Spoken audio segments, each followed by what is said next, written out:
No więc tak wygląda też moja tajemnica i sekret dotyczący robienia mglistych zdjęć, więc przede wszystkim odwiedzajcie wilgotne miejsca.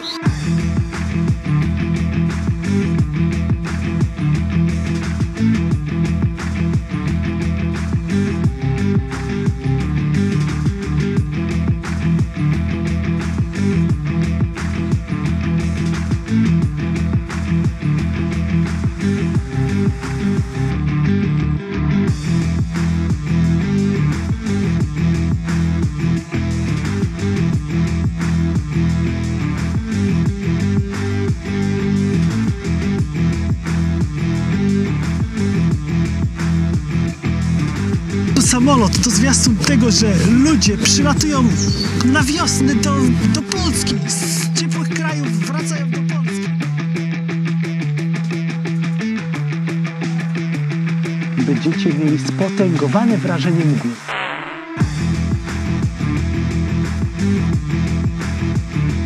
To jest ten mój trik, który chciałem wam zdradzić na koniec.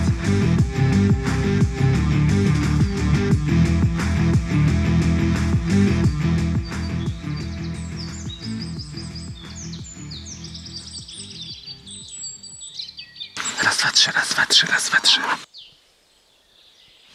Wybaczcie, że nie było dzisiaj takiego epickiego wejścia, takiego epickiego rozpoczęcia tego poranka. Widzimy się dokładnie po tej kontrowersyjnej premierze dotyczącej walki między APS-C a pełną klatką. Bzdury totalne. Fajnie, że większość z was potraktowała ten materiał jako taka ciekawostka, porcja wiedzy, użytecznej wiedzy. Ale tak jak było w tamtym podsumowaniu, nie robimy z tego żadnej tragedii. Zresztą teraz mamy odejście od tej reguły, którą wam przedstawiłem. Moi drodzy, przede wszystkim sprawa wygląda tak. Dlaczego szepczę? Dlaczego nie było tego wstępu dzisiejszego? Wszędzie dookoła są tutaj sarny i właśnie widzę jedną. To może być fajny kadr. Zniknę wam na chwilę.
Dlaczego w ogóle nawiązuję do tamtej premiery?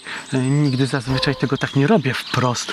Ano dlatego, że podczas czatu, jaki się wtedy odbył, była wrzucona ankieta, w której pytałem się was o to, co zabrać ze sobą, to znaczy na jakie zdjęcia się nastawić. No i w sumie... O, komar. No i w sumie wygrała Armata 100-400. No i oczywiście ja was nie posłuchałem, ponieważ pomyślałem sobie, że wiem lepiej i tutaj chyba tak nie jest do końca. Chyba powinienem was posłuchać, ponieważ tutaj jest pełno saren. Mega dużo zwierzaków. Sarny, widziałem też zająca, ptaki, aż chce się fotografować i to wszystko się tak wyłania pięknie z mgły. Tutaj zaczął się już nasz ukochany spektakl świetlny. Jest za 5 minut wschód słońca. Dokładnie zerknąłem sobie na swój zegarek i tak potwierdzam, jest za 5 minut wschód słońca. Miało nie być jakiejś takiej epickiej mgły, miała być taka jedna malutka kreseczka była dotycząca dzisiejszej mgły, która mówiła mi tylko to, że no, jeśli pojadę gdzieś nad wodę, no to ta mgła będzie. No więc tak wygląda też moja tajemnica i sekret dotyczący robienia mglistych zdjęć, więc przede wszystkim odwiedzajcie wilgotne miejsca.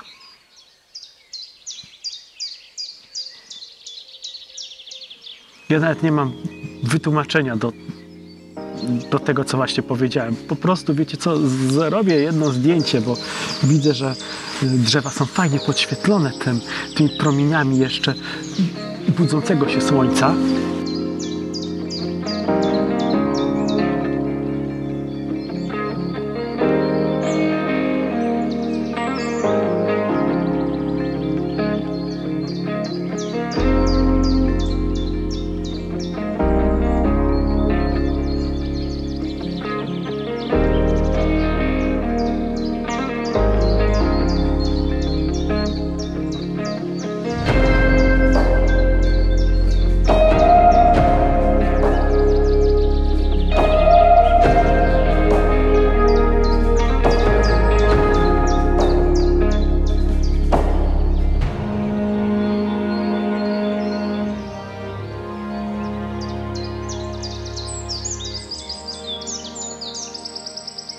No i dlaczego tak szepczę? No i tak szczerze powiedziawszy, to jest też wymówka i powód tego, dlaczego nie zrobiłem takiej wejściówki, że idę, że kręcę, że natura i tak dalej. Nie chciałem robić hałasu, no bo mamy sobotę i te zwierzaczki chciałbym, żeby się najadły, bo przed nimi ciężkie 2 dni, tak, weekend, czyli będą miały troszeczkę niespokojne dni, troszeczkę mniej sobie pojedzą, pobuszują, bo zaraz będą jeździły kłady, wycieczki z dziećmi, z psami puszczonymi wolno, które będą płoszyć te wszystkie zwierzęta, te zwierzęta będą uciekać i tak dalej, więc ja tylko sobie je obserwuję, porobię parę zdjęć i tyle, dam im się najeść, żeby mogły spokojnie dotrwać do poniedziałku, kiedy się nażrą. Przeszedłem się parę kroków dalej. Dzisiejszy odcinek będzie po prostu serią zdjęć. Oj, nudy z budy. Słońce już wyszło, pojawiło się. Tak jak mówiłem, było za 5 minut wschód słońca, najpiękniejsza pora dnia według mnie. Jeśli jesteście ciekawi, jak dzisiaj się obudziłem, jak wstałem, czy dałem radę, jak widać, rzeźki i przeraźliwie głodny. Robię zdjęcia.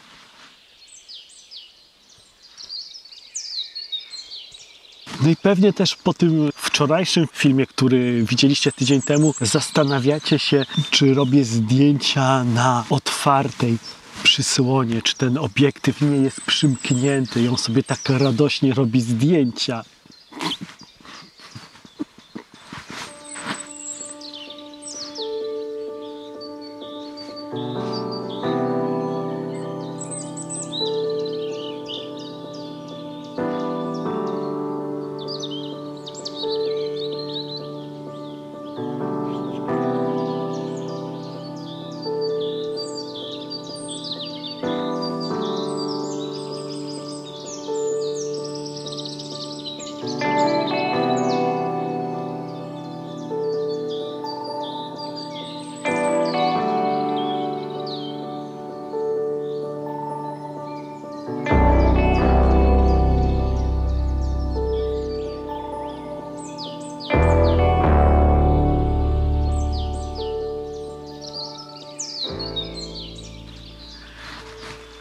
Świetna historia była przed chwilą, jak tutaj z wami rozmawiałem.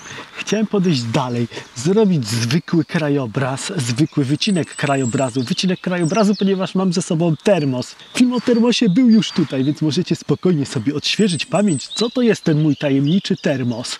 Widzicie słoneczko tutaj, na moim tornistrze fajnie się tutaj rysuje, fajnie to wygląda. Dobra, przyznajcie się bez bicia, że jesteście tutaj głównie z pobudek sprzętowych i nic was tak nie nakręca jak dobra dawka sprzętu, ale wybaczcie, dzisiaj zrobimy sobie taką tyci przerwę od tych moich paplanin sprzętowych i opowiem wam o tym, co tutaj się dzieje w Rogalińskim Parku Krajobrazowym. Moi drodzy, będę się powtarzać i prawdopodobnie pomyślicie sobie, kurczę, słyszałem tą historię, ale tą historię słyszałeś sobie jesienią. No więc tak, powiem wam, codziennie jeżdżę do pracy, O wschodzie słońca. O wschodzie słońca jadę do roboty, więc już czujecie ten ból. Już czujecie ten ból. Jadę przez Wielkopolski Park Narodowy. Jest cudownie. Jadę i widzę pączki, kwitnące drzewa, listki młode, trawa soczysta, wspaniała, jeszcze taka, wiecie, żółto-zielona. Jest wspaniale, fenomenalnie. Człowiek jedzie i nie może się doczekać tego weekendu. I wiecie co? Przyjeżdżam tutaj, przyjeżdżam w to miejsce, do krainy Hefalumpów i co tutaj jest? Jesień. Jedyne co tak naprawdę odróżnia ten dzisiejszy dzień od jesiennego poranka, to odgłosy, to ptaki, to szczekające sarny. To jest właśnie to. To jest jedyna różnica między jesienią a tym, co dzieje się w Rogalińskim Parku Krajobrazowym. Jakie odgłosy szalone. Wiem, że wczorajszy film, to znaczy ten, co był tydzień temu, zakończył się taką gadającą głową przez połowę filmu i tak dalej, ale dzisiaj chyba też sobie troszeczkę pogadamy i będę skąpił wam ładnych kadrów. To znaczy pokażę wam zdjęcia, które dzisiaj zrobiłem, ponieważ dzisiejszy dzień miał być taką nagrodą dla mnie za to, że przeżyłem całą zimę i teraz mogę się wyżyć fotograficznie, więc postanowiłem, że będę robić masę zdjęć, ale tak, słuchajcie, ta historia. Chciałem sobie iść zrobić parę zdjęć z drzewa, rozumiecie, tylko drzewa. No i wychodzę tutaj i patrzę, kozioł. No myślę sobie, no kurczę, no muszę to zrobić. No i zrobiłem. Ale wiecie, co to była za odważna bestia? Ja bardzo cichutko postanowiłem podejść do tej całej sytuacji, no ale mój model był innego zdania i postanowił mi zapozować, stanąć na wprost mnie, na wzniesieniu, ustawić się dokładnie między drzewami, dokładnie tam, gdzie chciałbym go mieć. No i zaczął ze mną rozmawiać. To znaczy, nie znam sarniego języka. Prawdopodobnie wy znacie lepiej, więc zaraz zobaczycie całą tą historię, posłuchacie, możecie mi przetłumaczyć. No i ten kozioł zaczął do mnie gadać. Po prostu zaczął do mnie szczekać, więc ja nie wiem, co on dokładnie szczekał. Ja mogę się domyśleć, że on po prostu oczekiwał ode mnie wskazówek od portrecisty, bo nie wiem, czy wiecie, ale jak robicie portrety, dlaczego rozmawiam o portretach? No, oglądaliście ten film tydzień temu, no to chyba to jest logiczne, że głębia ostrości, płytka głębia ostrości przyda się przy robieniu portretów bardziej niż przy krajobrazie. Chyba że macie takie warunki jak teraz, to wtedy wam się przyda płytka głębia ostrości. A dlaczego? Za chwilę. To na koniec filmu. No i słuchajcie, no i prawdopodobnie on chciał tych wskazówek portrecisty. Jak mam stanąć, gdzie mam się odwrócić, gdzie mam światło na moim pysku. I on do mnie po prostu krzyczał, a ja po prostu byłem zdziwiony, że on oczekuje ode mnie pracy na weekend. I sobie pomyślałem, no przecież ja mam weekend, koźle, więc ja ci nie pomogę. Ja tutaj przyszedłem fotografować krajobrazy. No i tak jest często. Właśnie tak wygląda wiosna i lato. Ciężko mi jest wyjść na zdjęcia, bo wiem, że te zwierzaki będą chciały, żebym im robił zdjęcia. Ja jestem naiwny, ja nie odmawiam.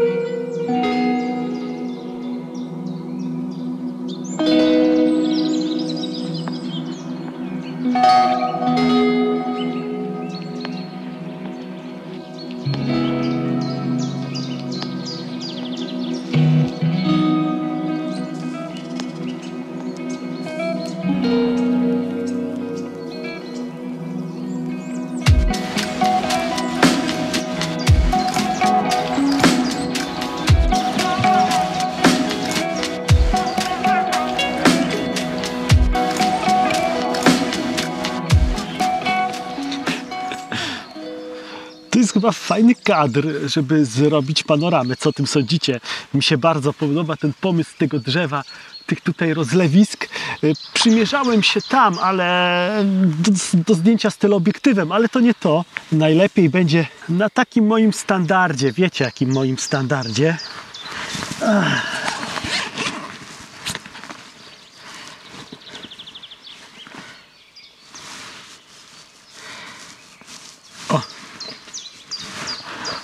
Jest.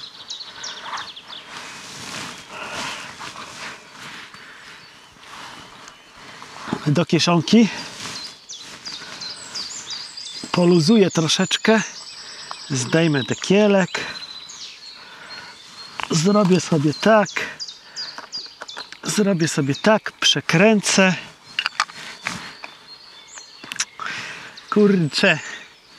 Kurczę, nie pomyślałem o czymś. Czas ucieka. Zaraz zobaczę, czy jestem w stanie ogarnąć to na 35 mm.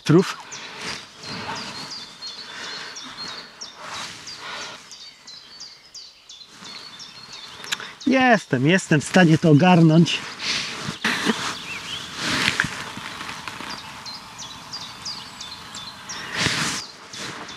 Płytka do panoram.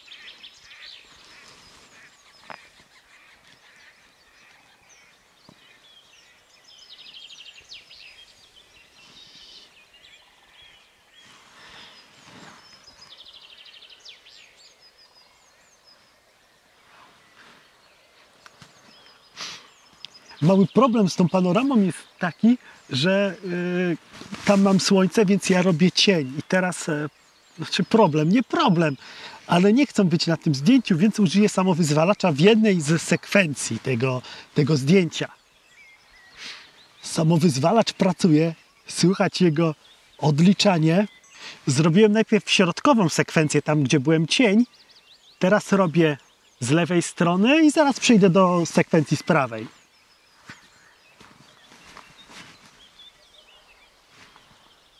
Dzięki temu będę mieć w miarę mało cienia na jednym środkowym, głównym kadrze sklejki, no i na dwóch sąsiednich, a reszta się dopasuje. Reszta się fajnie zblenduje. Zrobiłem troszeczkę leniwie tą panoramę, ponieważ poziomo mam aparat, a nie pionowo, więc nie będzie to panorama, która może konkurować z aparatami średnioformatowymi, ale i tak jest fajnie. Pokażę Wam w ogóle, o co chodzi z tym cieniem. No więc chyba widzicie tutaj cień, mój cień. O, zobaczycie nogi i tak dalej, i tak dalej. No więc tutaj jest nasz aparacik, który robi te zdjęcie. No i tutaj jestem ja. I tak na początku chciałem się schować tutaj, bo bym mógł za tym cieniem i zrobić tutaj panoramę. Nie musiałbym walczyć z cieniem, ale zobaczcie, czy te linie prowadzące, to znaczy linie, robią się z cieni, tworzą się linie prowadzące i które będą nas, wiecie co, mam wrażenie, że błędnie prowadzić, bo panorama będzie się zaczynać gdzieś tutaj i będziesz sobie szła tak i tak. I nagle wyrastają centralnie ze środka tej panoramy cienie, które gdzieś tam będą namawiać nas do tego, że one są istotne i należy się gdzieś tam patrzeć, a tak nie jest, więc jak stanąłem sobie z tej strony i zacząłem robić panoramę, no to te cienie robią się tak naprawdę mniej istotne. One są i one dają nam znać, że to nie jest środek dnia, tylko poranek. Zresztą no, poranek widać na moim ulubionym drzewie w tej okolicy. Wygląda to tak, jak wygląda, kurczę, no.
Dobra, to tak ja się troszeczkę wypnę na koniec i powiem wam, o co chodziło z tym przymykaniem, z tymi przysłonami dzisiaj i tak dalej, i że mgła była. No kurde, powiem wam tak, czy przymykałem? Tak, troszeczkę przymykałem, oczywiście. Przymykałem na tyle, żeby mieć te wszystkie moje drzewa i fotografowane obiekty ostre, to znaczy, żeby nie było tak, że tylko tam trochę kory jest ostrej, a reszta nie, tylko chciałem, żeby wszystkie moje drzewa były w głębi ostrości, ale kiedy otworzycie lekko otworzycie ten obiektyw, nie tak wiecie dosłownie, tylko delikatnie zrobicie sobie na 5-6, no to wtedy będziecie mieli spotęgowane wrażenie mgły. To jest ten mój trik, który chciałem wam zdradzić na koniec. A ja idę jeszcze nacieszyć tak naprawdę uszy tym śpiewem ptaków. Do zobaczenia.